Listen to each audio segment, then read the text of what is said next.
So in this series we've had the past 2 weeks, we've been talking about the Pope's encyclical on the environment, Laudato Si. And to be honest, when I was asked to give this talk, I felt really underqualified. Like, this is a big issue, and I'm not an expert on the environment. One time a friend did call me granola. How many of you have heard the term granola referring to a person? Or like crunchy? Sometimes people use the term crunchy.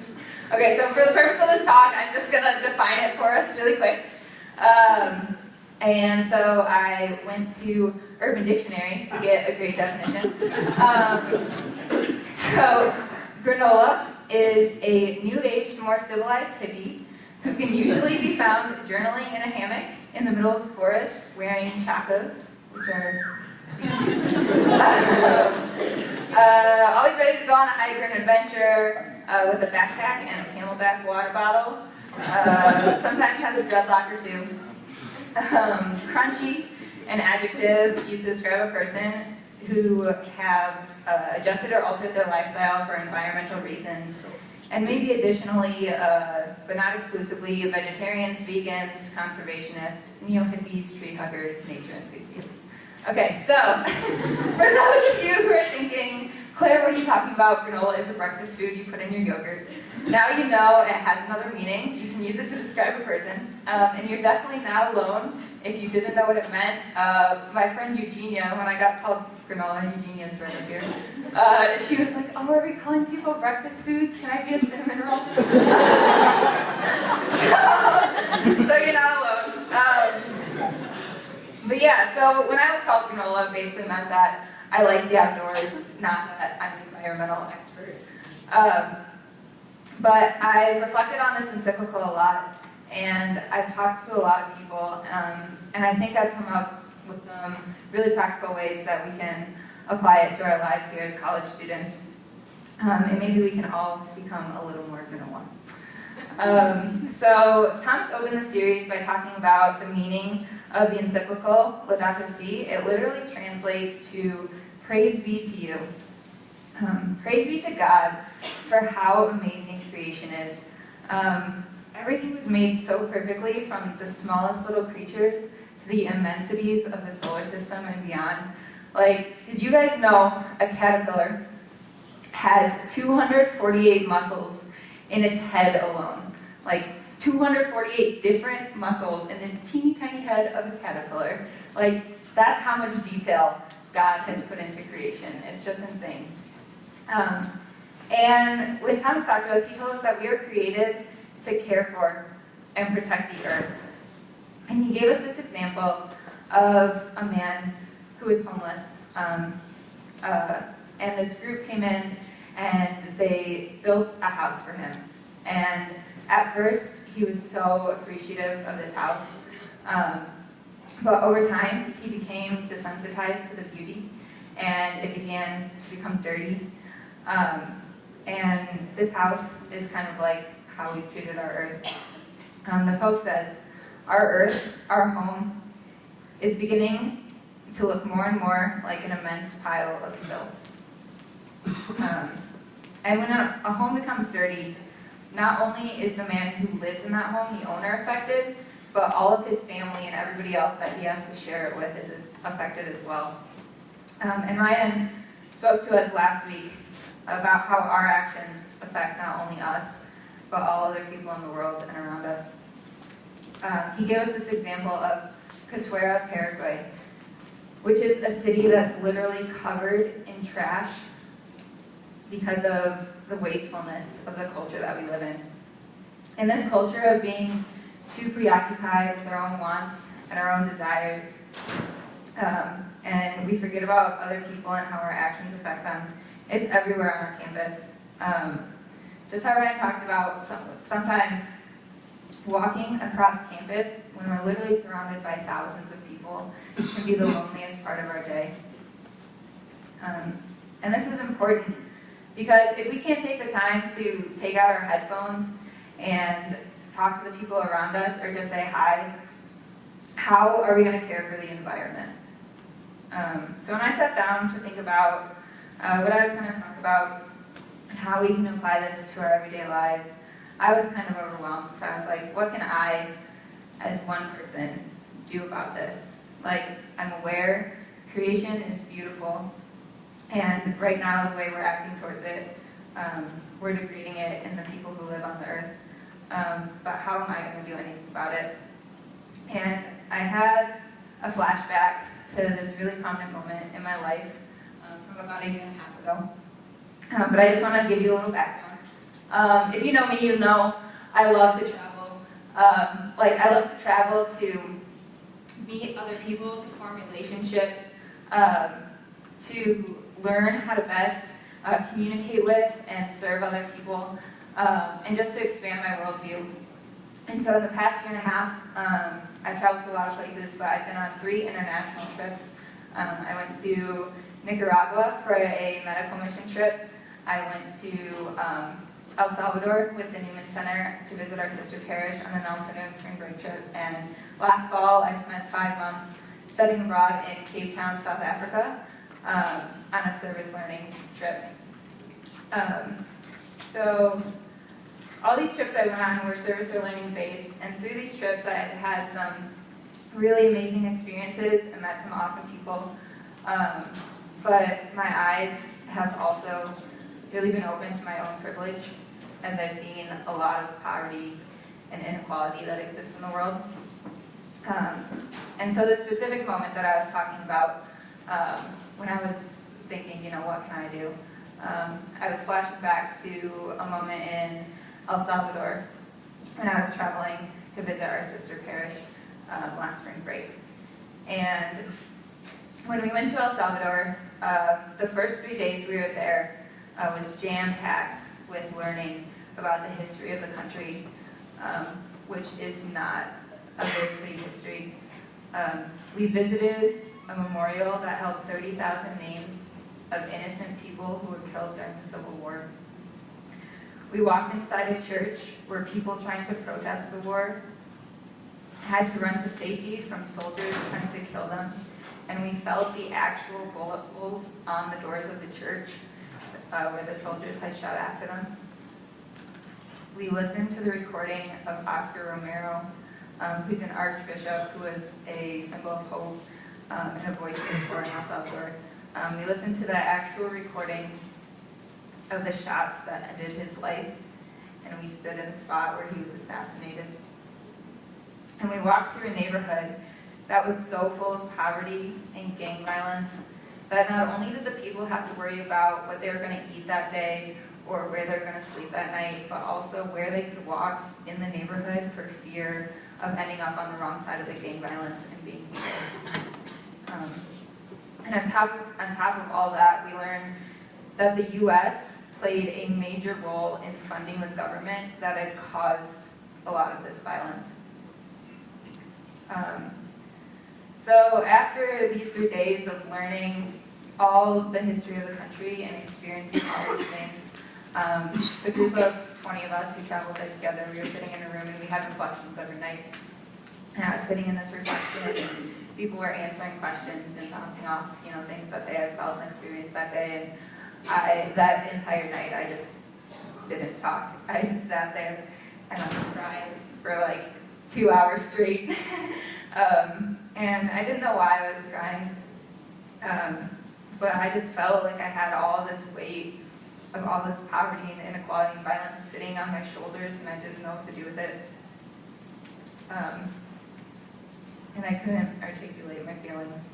But at the end of the night, we read this prayer, and it just gave me a little bit of peace, and it brought me a little bit of clarity about how to handle everything that I've been feeling. So I'm just going to read that prayer for you guys right now. It helps now and then to take a step back and take a long view.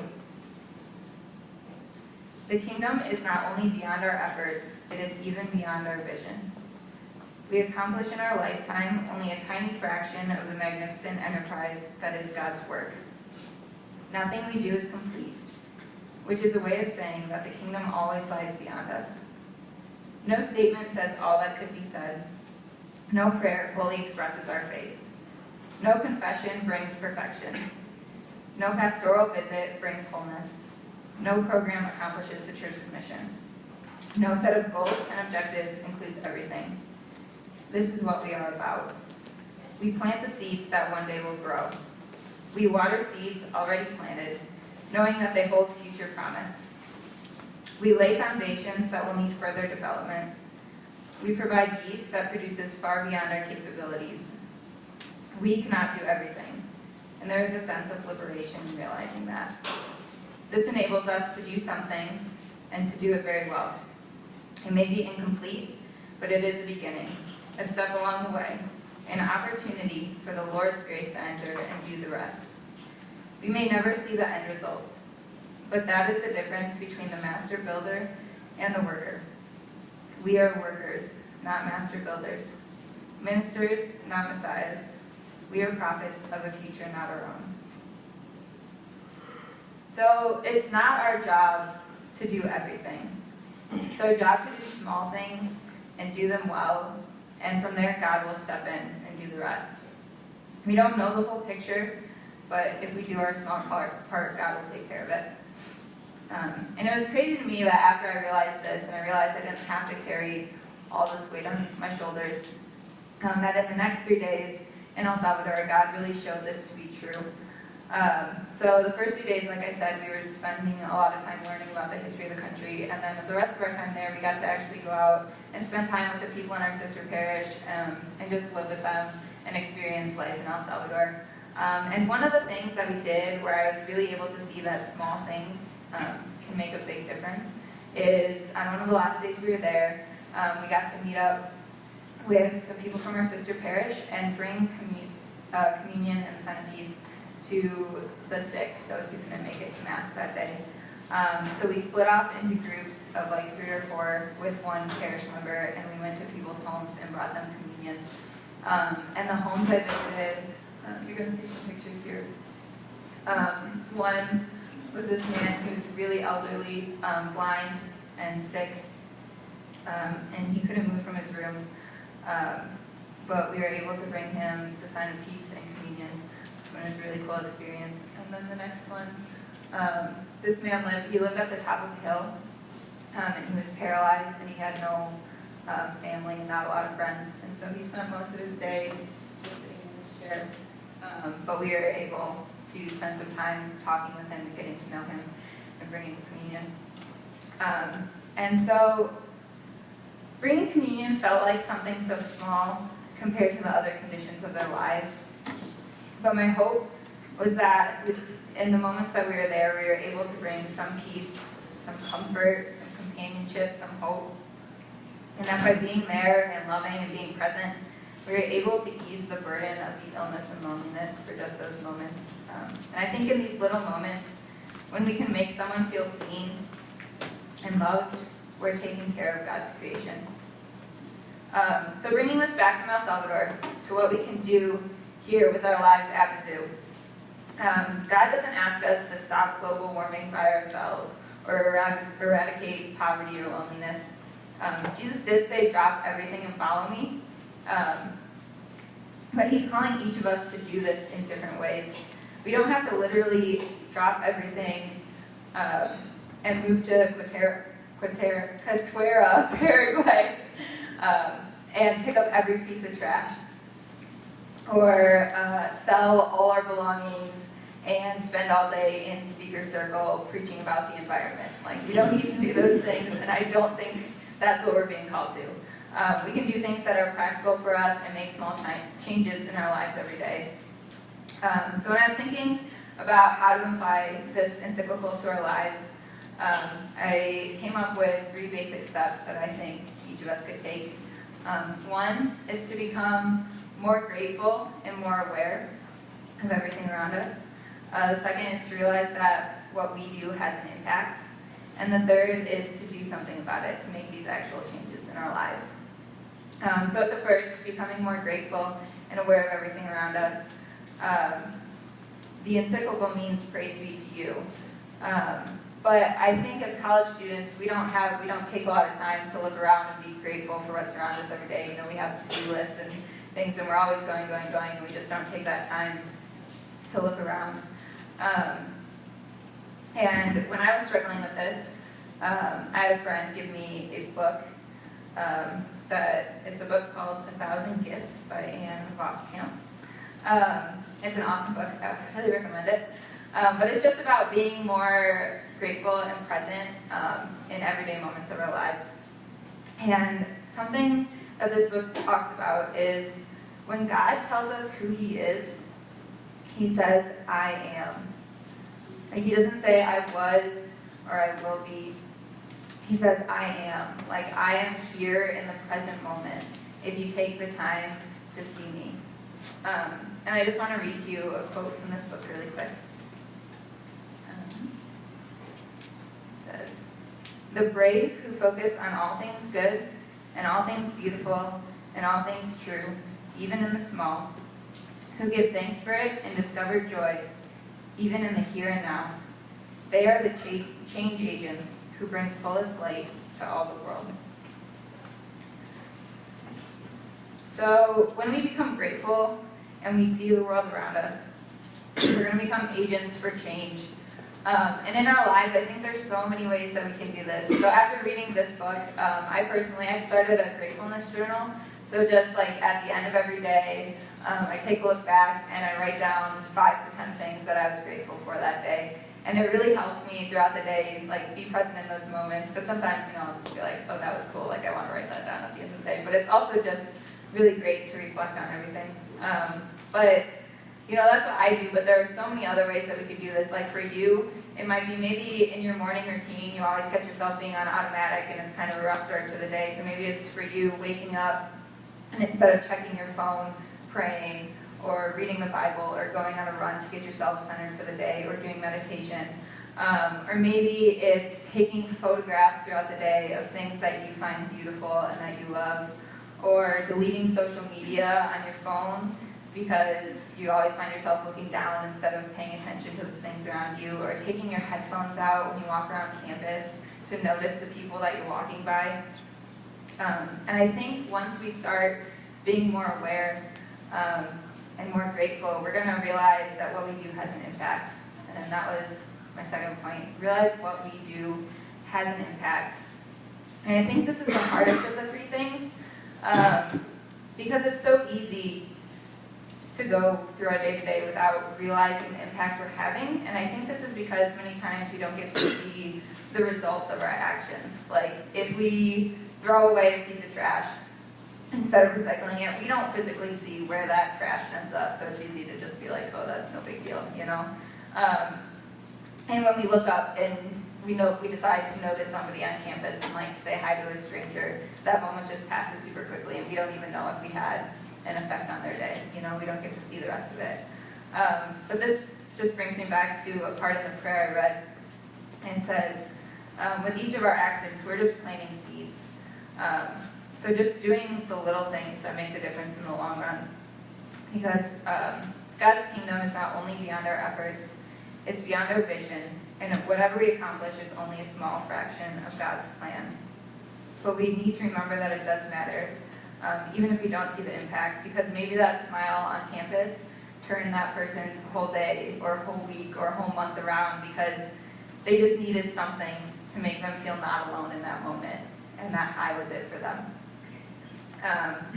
So once we realize that we make a difference and we become grateful and aware of the things around us, the 3rd step is to actually do something about it. And I think there are a lot of really practical ways that we can do this, but I just want to show you guys a quick video that has one really practical way.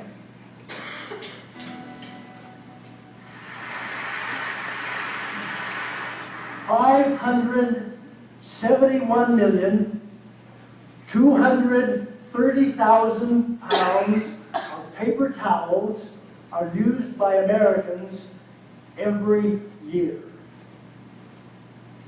If we could, correction, wrong figure, 13 billion used every year. If we could reduce the usage of paper towels, 1 paper towel per person per day, 571,230,000 pounds of paper not used. We could do that. Now there are all kinds of paper towel dispensers. There's the trifold. People typically take 2 or 3. There's the one that cuts it that you have to tear off. People go 1, 2, 3, 4, tear. This much, right? There's the one that cuts itself. People go 1, 2, 3, 4. Or there's the same thing, but recycled paper. You have to get 5 of those because they're not in the assortment, of course. The fact is, you can do it all with 1 towel. The key, 2 words. This half of the room, your word is shake. Let's hear it. Shake.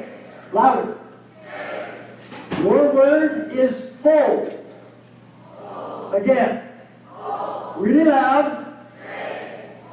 Okay. Wet hands. Shake. 1, 2, 3, 4, 5, 6, 7, 8, 9, 10, 11, 12. Why 12?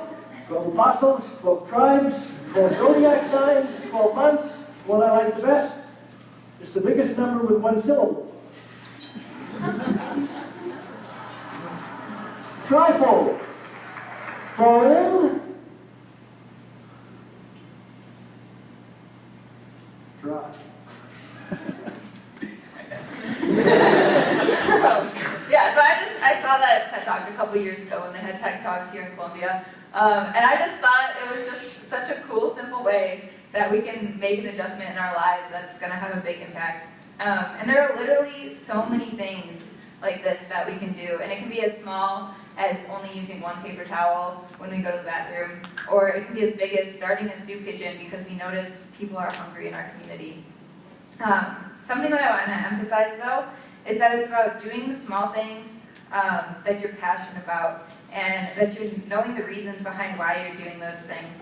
Because it's when we do these things with purpose and with love and with the intention to grow in virtue that they're actually going to make a difference in the world. And the Pope talks about this in the encyclical in regards to having this perception from our day in our everyday actions. And he says, reusing something instead of immediately discarding it, when done for the right reasons, can be an act of love, which expresses our own dignity. And for this first part, you can substitute anything in there. You know, like turning off water while you're brushing your teeth, or deciding to carpool or bike instead of driving to save on gas emissions. Or if you don't buy that pair of shoes that you really want but you don't really need, when it's done as an act of love, it can enhance your own dignity and the dignity of others.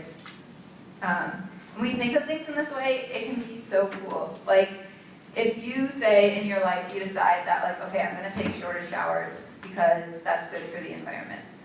Like, that's cool, and that's great, and that's, like, an awesome reason to do it. But if you decide, I'm going to take shorter showers because I know there are so many people in the world who don't have access to clean water, and I want to do this as an act of love for them and an act of solidarity, like, I think that just makes it, like, 10 times cooler. So I just want to give you a couple other examples of small changes that I've made in my life, and it'll maybe get you thinking about, you know, things that you can do in your own. So I started serving at a nursing home in the Alzheimer's unit this semester because I found that I love working with an older population of people. And since I'm passionate about the issues of loneliness and depression in our world, it's my small way of contributing and trying to alleviate that problem just for a couple people twice a week. I've also started to use reusable grocery bags. I started doing this because when I studied abroad last year, when we went to the store, you actually had to pay for every plastic bag that you used. And so it made me realize how wasteful I was being, and I didn't want to pay that much. So yeah, this one's kind of fun. I actually just purchased that goat one, so like make it fun. And then the other one is it just says like buy local, although these groceries are bought at Walmart. So that can maybe be like my next thing I do, you know, start thinking about buying more local. But it's when we remember why we do these things, you know, to take care of the beautiful people and the earth that we've been given, that's what's gonna make us want to continue doing them. And so I don't want to ramble on and on with a list of things that you guys can do in your own life. So we've created a list that everybody's going to get that has just a ton of suggestions on it. And I encourage you to just take a look at it and think about your life and what you can maybe do to make a difference, what you're passionate about, and what are some things in your life that you can do. And I just want to end with rereading part of the prayer from earlier. We cannot do everything, and there is a sense of liberation in realizing that. This enables us to do something, and to do it very well. It may be incomplete, but it's a beginning, a step along the way, an opportunity for the Lord's grace to enter and do the rest. We may never see the end results, but that is the difference between the master builder and the worker. We are workers, not master builders. Ministers, not messiahs. We are prophets of a future not our own. So, start with yourself, start small, and make changes in your life that you're passionate about and do them with love. We don't have to and we can't do everything, but each of us can do something. Thanks.